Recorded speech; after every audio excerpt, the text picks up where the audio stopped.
Hello दोस्तों, नमस्कार। आप सभी को Shivalik study centre by Mukesh Agga coaching में आप सभी का स्वागत है। आज आप सभी मेरे साथ एक ऐसे बेहतरीन टॉपिक्स पर डिस्कस करने जा रहे हैं जो कि कॉम्पिटिटिव लेवल के एग्जाम के लिए अत्यंत इंपॉर्टेंट है। चाहे आप किसी भी लेवल के एग्जाम की तैयारी कर रहे हैं, जैसे कि रेलवे हो, एसएससी हो, एनटीपीसी हो, कमांड हायर सेकेंडरी लेवल के एग्जाम हो या कमांड ग्रेजुएट लेवल के एग्जाम हो, या कोई भी स्टेट लेवल के एग्जाम के लिए तैयारी कर रहे हैं, तो उस नज़रिए से भी देखा जाए तो आज का जो ये टॉपिक्स है यानी जैन धर्म, यह टॉपिक्स आपके लिए अत्यंत इंपॉर्टेंट टॉपिक्स है, क्योंकि आए दिन कॉम्पिटिटिव लेवल के एग्जाम में आपको इस टॉपिक से संबंधित प्रश्न पूछे जाते हैं। तो मैं चाहूँगा कि आप इस टॉपिक्स में आप अंत तक बना रहिएगा और वीडियो स्किप करके मत देखिएगा। तो समय ना गंवाते हुए हम टॉपिक्स की ओर बढ़ रहा हूँ। देखिए, आज का मेरा टॉपिक्स है वो है जैन धर्म।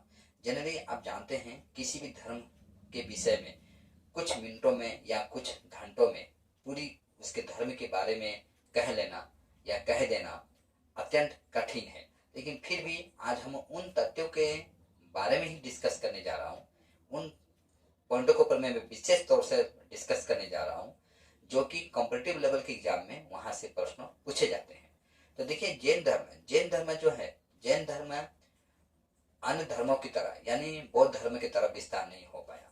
क्यों नहीं हो पाया? क्योंकि जैन धर्म का मूल उद्देश्यों में से एक उद्देश्य यह था, यानी मूल सिद्धांतों में से एक सिद्धांत यह था, अहिंसा नीति को दृढ़ता के साथ पालन करना। तो यही कारण है कि जैन धर्म जो है आपका बौद्ध धर्म की तरह विस्तार नहीं हो पाया। जैन धर्म के जो तीर्थकर थे, यानी जैन धर्म के जो धर्म गुरु थे, वो कुल मिलाकर 24 धर्म गुरु। जैन धर्म का जो प्रथम तीर्थकर थे यानी संस्थापक कह सकते हैं, वो थे ऋषभदेव। देखिए, अब यहां से आप नोट करते चलिएगा, जो प्रथम तीर्थकर थे वो थे ऋषभदेव। ऋषभदेव जिनका प्रतीक चिन्ह था इनका सार।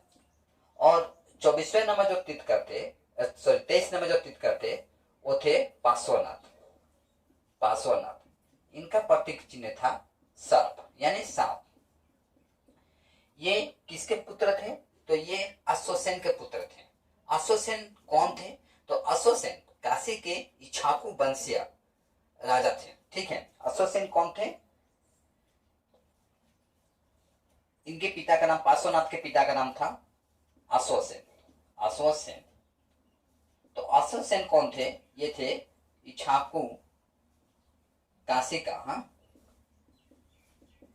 का इक्ष्वाकु वंशीय राजा थे। ठीक है, तो पार्श्वनाथ थे, वो 30 वर्ष के अवस्था में ही संन्यास ग्रहण कर लिए थे। देखिए, जैन धर्म की प्रचार प्रसार के लिए वो अपने अनुयायियों को उपदेश दिया करते थे। तो उनका मूल उपदेश देखा जाए तो 4 था। मूल उपदेश क्या था? पहला उपदेश इनका ये था कि चोरी ना करना।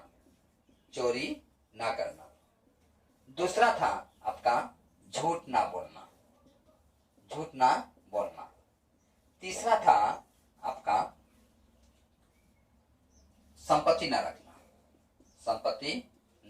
रखना। और चौथा था हिंसा ना करना। ये मूल उद्देश्य था इनका। तो परीक्षा में यहां से प्रश्न पूछा जाता है कि 23वें तीर्थकर थे वो कौन थे? तब पार्श्वनाथ थे, इनके पिताजी थे अश्वसेन थे। और 24वें जो तीर्थकर थे वो महावीर थे, जो कि अंतिम तीर्थकर थे। उनका प्रतीक चिन्ह जो था वो था आपका सिंह।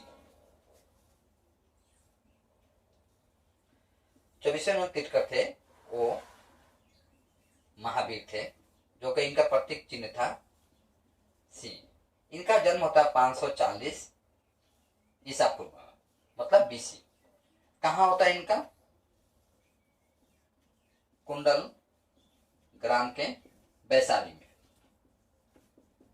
इनका बचपन का नाम था वर्धमान। इनका पिता का नाम था सिद्धार्थ,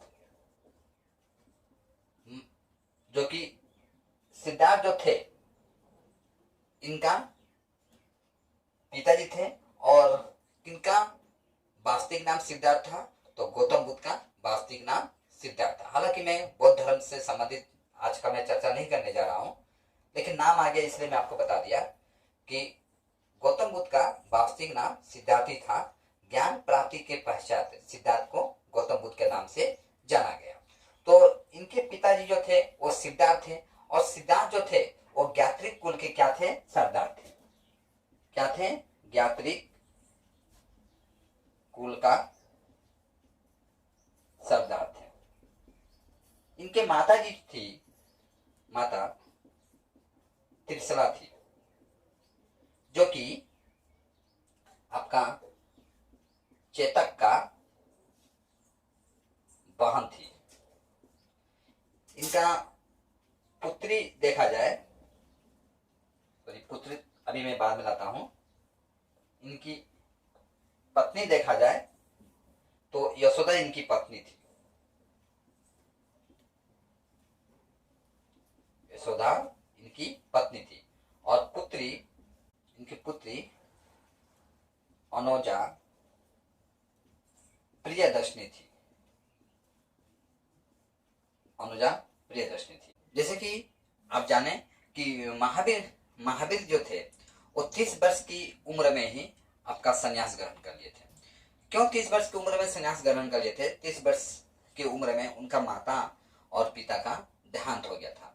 माता और पिता का देहांत के पश्चात महावीर अपने बड़े भैया नंदी वर्धन का, ठीक है, उनका बड़ा भैया थे नंदी वर्धन, ठीक है, वर्धमान इनका वास्तविक नाम था। जैन धर्म के जो 24 तीर्थंकर थे वो थे महावीर, उनका वर्धमान वास्तविक नाम।